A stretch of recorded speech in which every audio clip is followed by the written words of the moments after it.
Nous allons maintenant parler des filtres. Les filtres photos. Lorsque nous avons une image à retoucher, par exemple ce paysage, alors on a parfois envie d'utiliser des filtres voilà, pour changer un peu l'aspect. Alors pour ce faire, on va toujours utiliser notre panneau de calque. Là, je vous le conseille à chaque fois, sinon on peut retrouver nos filtres photos à ce niveau, image, réglage, et là on viendra ici sur filtre photo. Donc on aura ce panneau de réglage qui va nous permettre de choisir voilà, une couleur sur laquelle on appliquera directement notre filtre. Voilà. Si j'applique par exemple ce jaune, voilà, ça nous donne cet aspect-ci. Alors j'ai la possibilité aussi de choisir de piper une couleur directement si je viens par ici. Par exemple, je pourrais choisir une couleur comme ça sur ma scène et voilà, ça me donne une certaine ambiance si on le souhaite bien.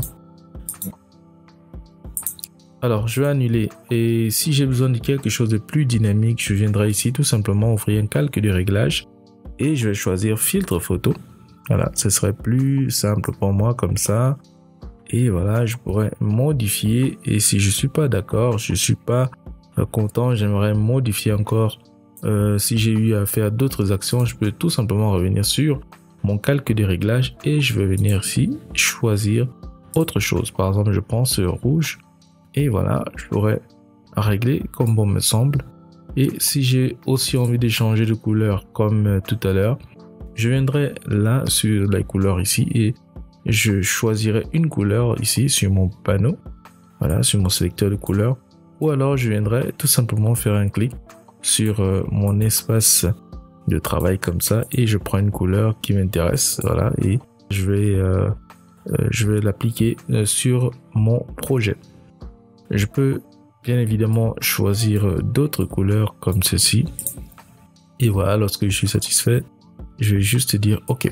Voilà, je viens jouer après sur la densité comme ceci pour obtenir un autre aspect grâce à mon filtre. On a ce petit paramètre ici, conserver la lumière, qui nous permet en fait de ne pas aller très loin de nos réglages parce qu'ici on a carrément un bleu qui est assez fort. Et on voit bien que ça marche très bien, ça gère très bien l'atmosphère, etc. Mais si je désactive ça, allez hop, on se retrouve un peu dans le noir. Voilà, on a de la nuit. Vous voyez, on peut créer de la nuit comme ça. Donc si je viens, par exemple, je prends cette couleur, on voit carrément que là, il faut être déjà un peu sombre. Alors si je m'engage à faire un petit montage, maintenant on aura par exemple ce ciel que je pourrais noircir et on pourrait donner un autre look complètement à notre image. Voilà, si je vais dans ce sens, nous sommes déjà dans la nuit. Vous voyez, nous sommes dans la nuit et moi je pourrais venir noircir ce ciel là, ajouter de la lune, des étoiles, etc. Et voilà, aussi modifier au niveau de l'eau et ça nous donnera cette allure là vraiment. Mais si je veux pas, je vais juste garder cet aspect clair de mon image. Alors, je viendrai ici conserver la luminosité.